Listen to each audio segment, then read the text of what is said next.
Bismillahirrahmanirrahim. Ya sahibai sijni. Jadi Nabi Yusuf ini bersama dua temannya yang di penjara itu ya, dua temannya yang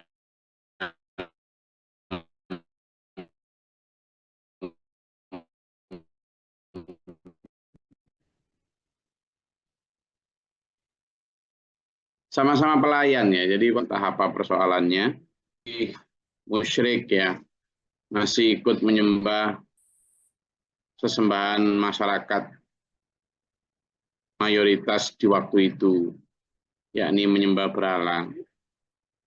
Menyembah berhala macam-macam lah. Mungkin kalau di Indonesia dulu ya animisme, dinamisme ya, menyembah arwah-arwah dan lain sebagainya. Arbabu mutafarriquna khairun amillahul wahidul qahar.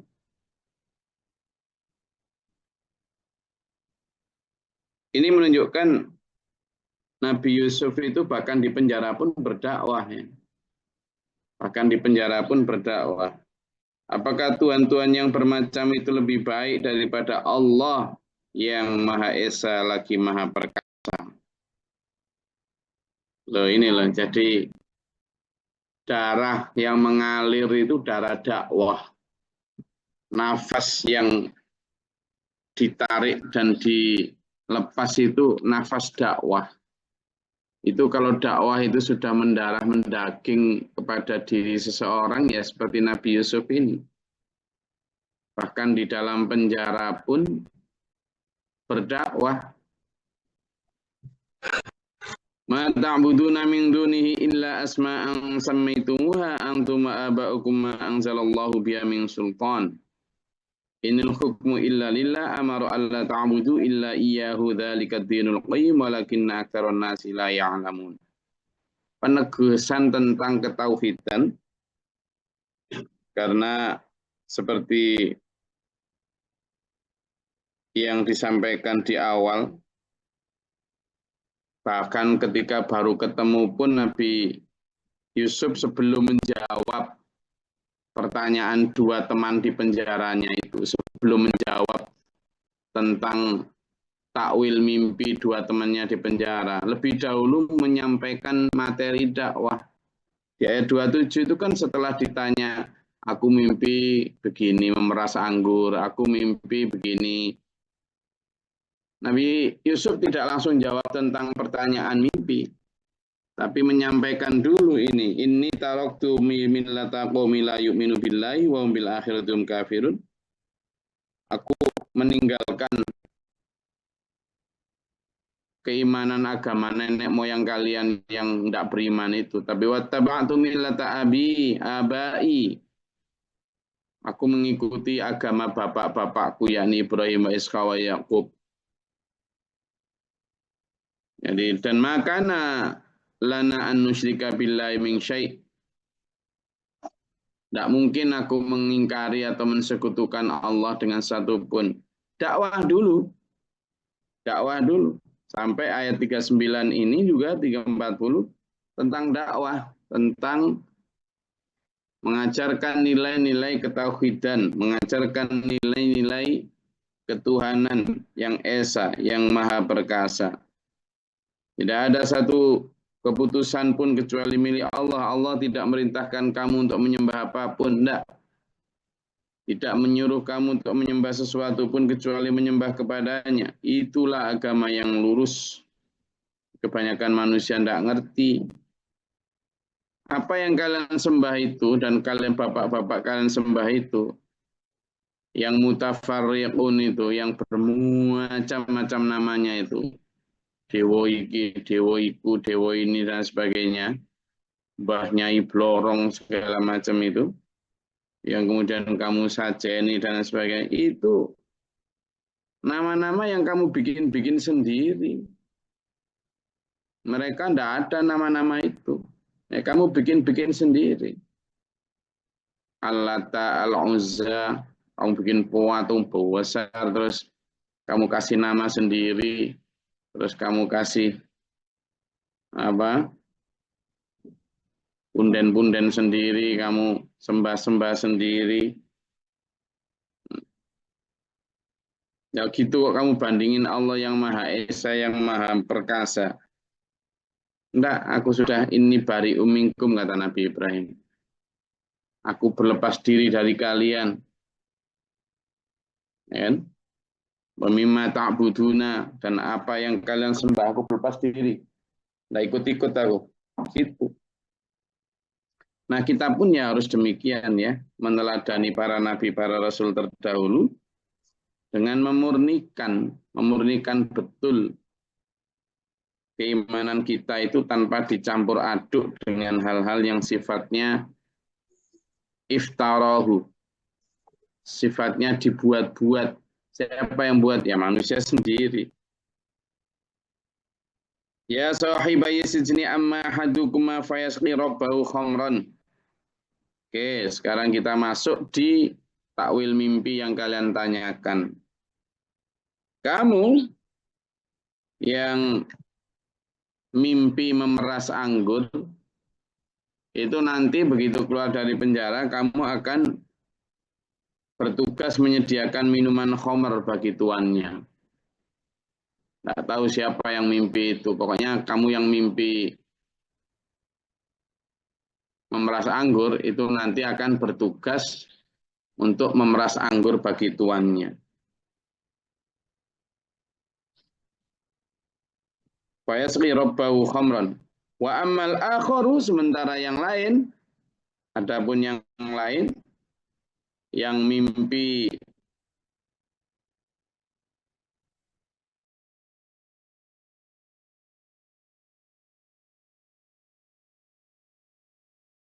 dia mimpi bahwa ini aku mimpi aku bawa roti di kepala, maka mimpi itu kamu nanti fayus labu, siapapun yang mimpi itu akan disalib setelah 3 hari di penjara ini, dia akan disalib fayus labu.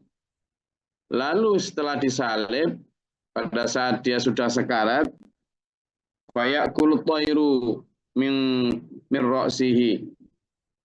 Maka ketika disalib itu, burung-burung pemakan bangkai akan datang dan nemplok di kepalanya lalu memakan kepalanya. Naudzubillah min dzalik. Jadi memang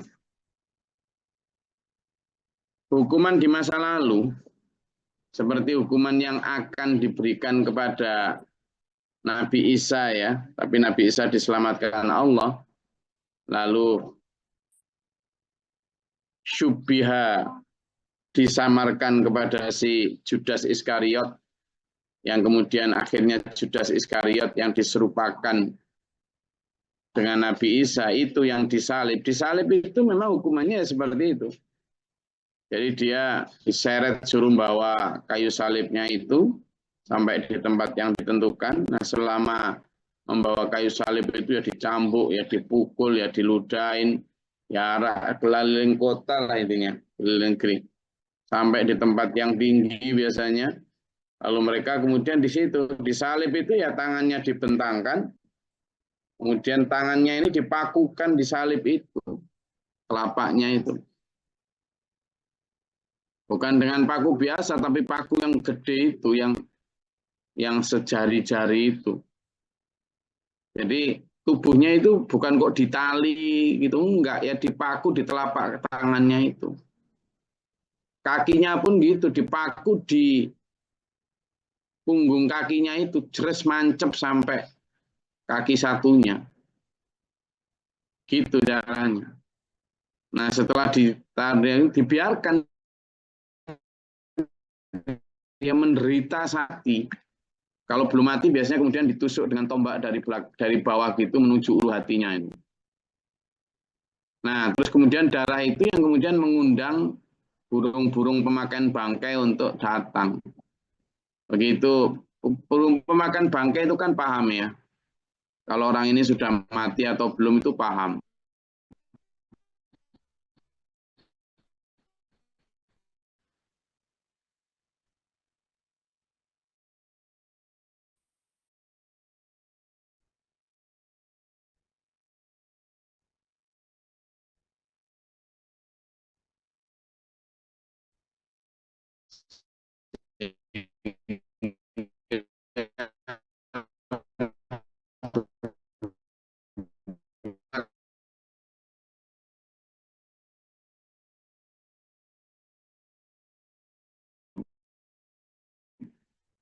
Itu paruhnya burung-burung dan mampu itu menembus hidup.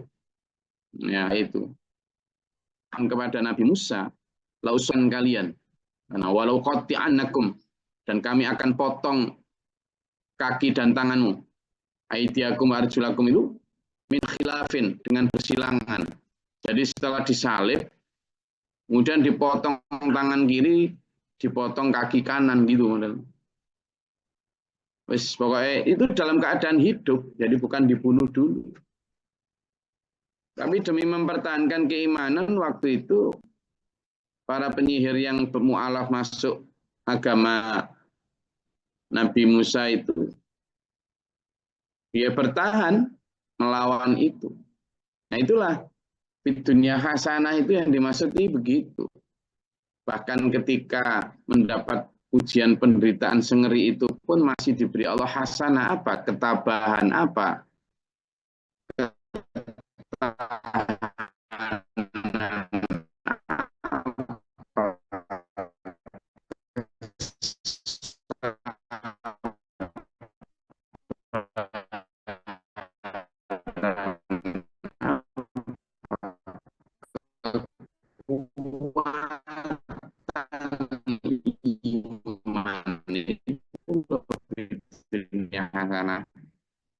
Bukan kok videonya hasanah itu lalu diartikan itu. Ya. Nah, Ibu Masyito yang dihadapkan pada ancaman Fir'aun, kalau kamu ya kamu tak rebus hidup-hidup di minyak mendidih ini sama anakmu yang masih bayi, sama suamimu. Begituin. Tapi apa? Ya milih tetap iman, gitu loh. Nah, itulah fid dunya hasanah. Di dunia diberikan Allah hasanah berupa kekuatan iman, ketangguhan, ketegaran, kesabaran, menjalani apapun ujian dari Allah dengan tetap teguh. Nah, itu. Ya. Nah, demikian pula di masa Nabi Yusuf ini memilih penjara daripada diajak maksiat, padahal yang ngajak maksiat bukan kaleng-kaleng. Yang ngajak maksiat ini istrinya raja, jelas cantik loh. Jelas nggak punya salon pas tuh di kepalanya. Baunya jelas bukan bau remason loh. Ya kan? Dasternya jelas nggak ada yang robek loh.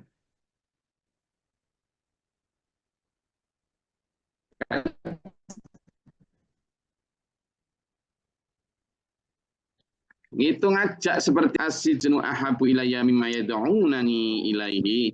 Ya Allah, penjara lebih aku pilih ya Allah daripada ajakan dia untuk bermaksiat ya Allah. Nah itu fitunya hasanah gitu ya dulu. Jadi ketika sampai dan saya berdoa, Rabbana atina fitunya hasanah wa fil akhirati hasanah. Jangan salah niat.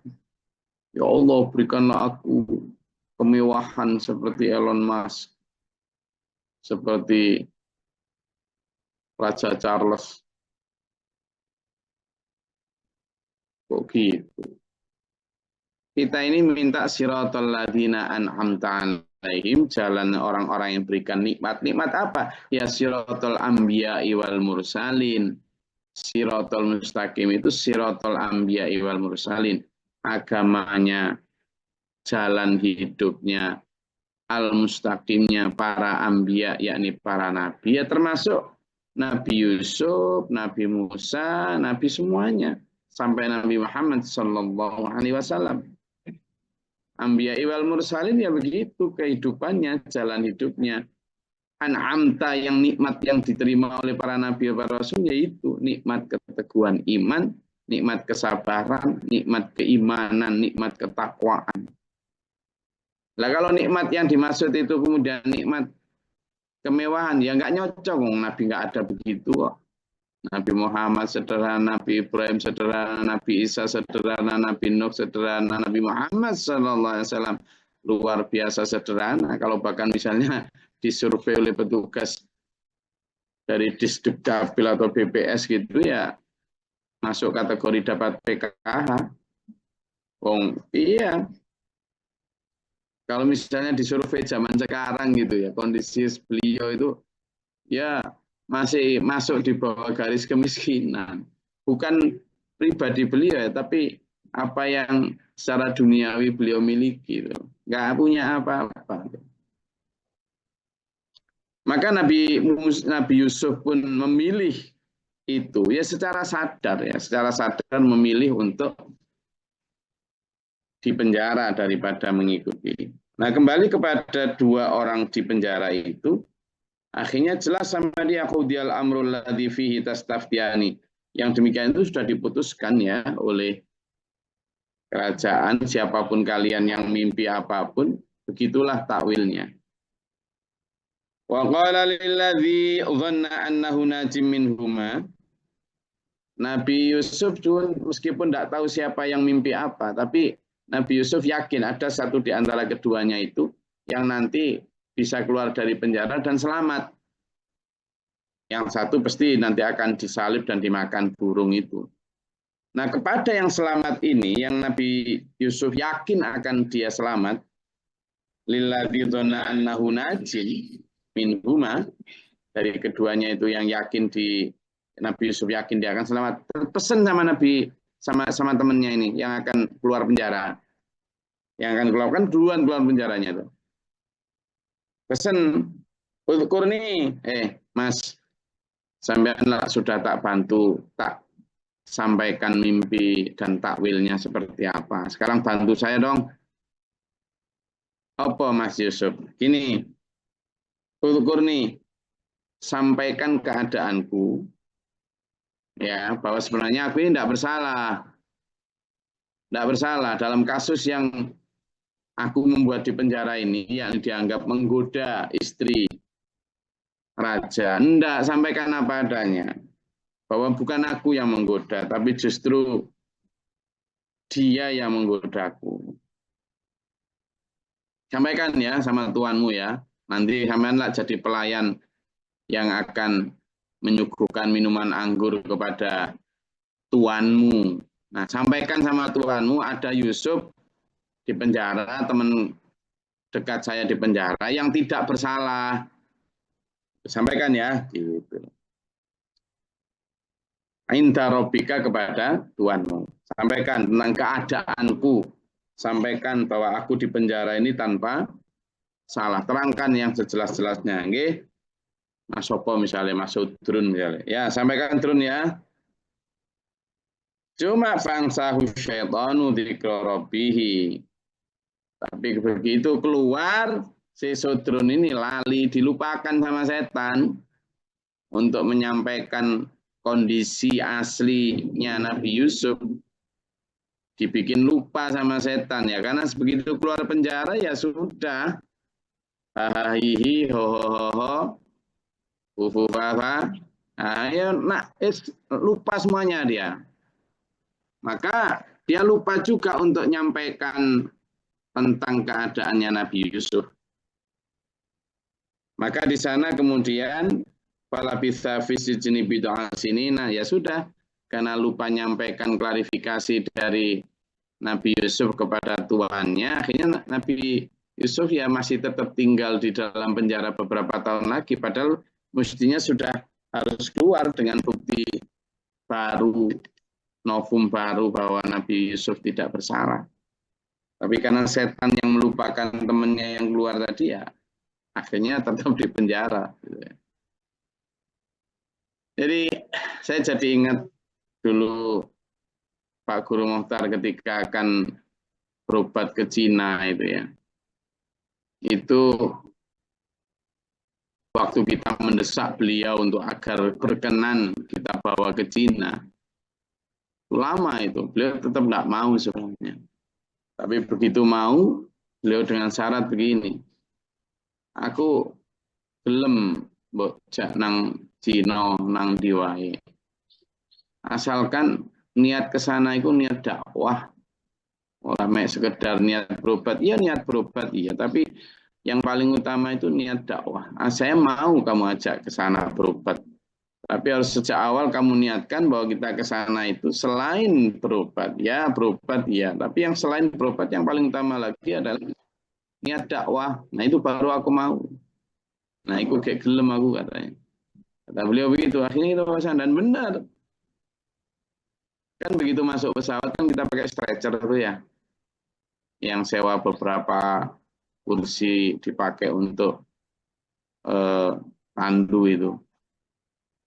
Nah begitu di mendarat kan semua pada keluar penumpang, tersisa kita itu. Itu kan sudah mulai sejak ketemu petugas imigrasi dan karantina itu sudah langsung berdakwah beliau. Sampai di rumah sakit pun setiap kali mau disuntik dokter atau diinfus, saya mau disuntik kalau sama mau nyebut bismillah dulu gitu. Jadi orang Cina kan nggak ngerti bahasa, jangankan bahasa Arab, Inggris saja nggak ngerti kan. Tapi yang ikuti kita yang sewa translator. Nah, niat dakwah itu wallah alam hasilnya seperti apa, tetap beliau pegang teguh bahkan ketika sakit sekalipun. Pak Guru Monta juga pernah dipenjara karena fitnah-fitnah, difitnah ngaku jadi nabi, difitnah macam-macam itu. Ketika di penjara pun beliau juga sama. Sisinya cuma berdakwah atau di dalam. Nah, yang seperti ini yang mestinya kita tiru teladani dari kisah-kisah para nabi yang ada di dalam Al-Quran. Yang itu oleh Bapak Guru, beliau meneladani betul kisah para nabi itu. Dan kita sebagai murid-murid beliau, ya ayo kita meneladani. Diajak meneladani para nabi, para rasul. Kita diajak oleh guru kita, Pak Guru Mokhtar, untuk mengikuti, meneladani apa yang dulu diteladankan oleh para nabi, para rasul. Tentu tidak harus masuk penjara dulu untuk meneladani itu kan. Tapi dimanapun artinya kita di saat kerja, saat santai, saat apapun bertamu, ayo tetap kita niatkan untuk berdakwah. Oke, selesai itu, monggo kalau ada yang mau disampaikan silakan.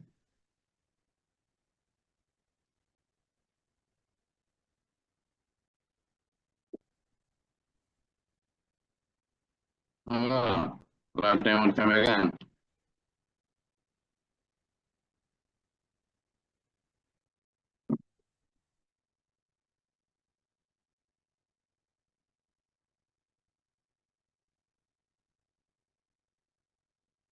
Ada? Ngantuk semua?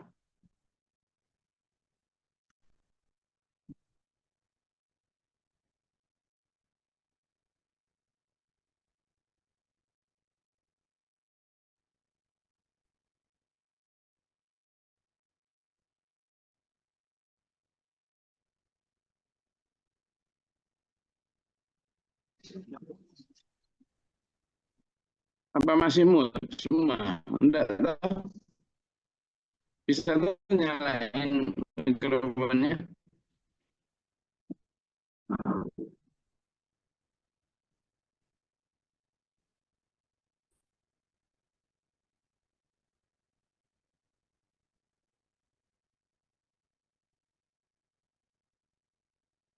Ada yang mau disampaikan?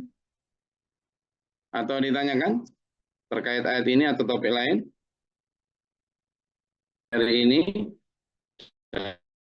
dan sekali lagi kita benar-benar praktekkan dalam kehidupan kita, ya. Itu inti dari ngaji seperti itu, sehingga tidak hanya berhenti dalam lemari ilmu, tetapi menjadi konsumsi kita di dalam keseharian kita untuk memastikan kita menjalani hidup dalam siratal mustaqim, siratal anbiya wal mursalin ila akhir hayat. Amin. Allahumma shalli wa sallim ala اللهم اغفر للمؤمنين والمؤمنات والمسلمات اللهم اهدنا فيمن هديت وعافنا فيما عافيت وتولنا فيمن توليت وبارك لنا فيما اعطيت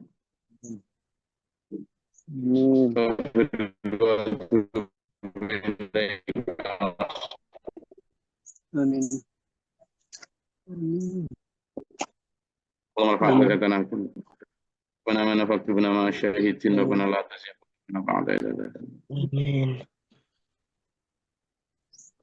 آمين.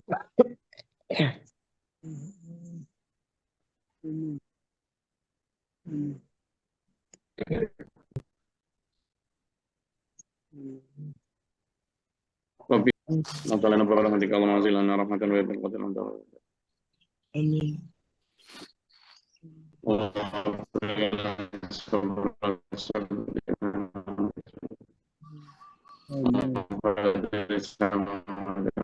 عالم الغيب والشهادة آمين. ربنا هب لنا من أزواجنا وذرياتنا قرة أعين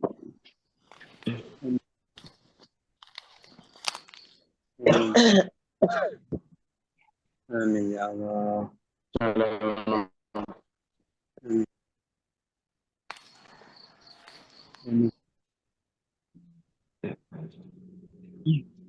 آمين.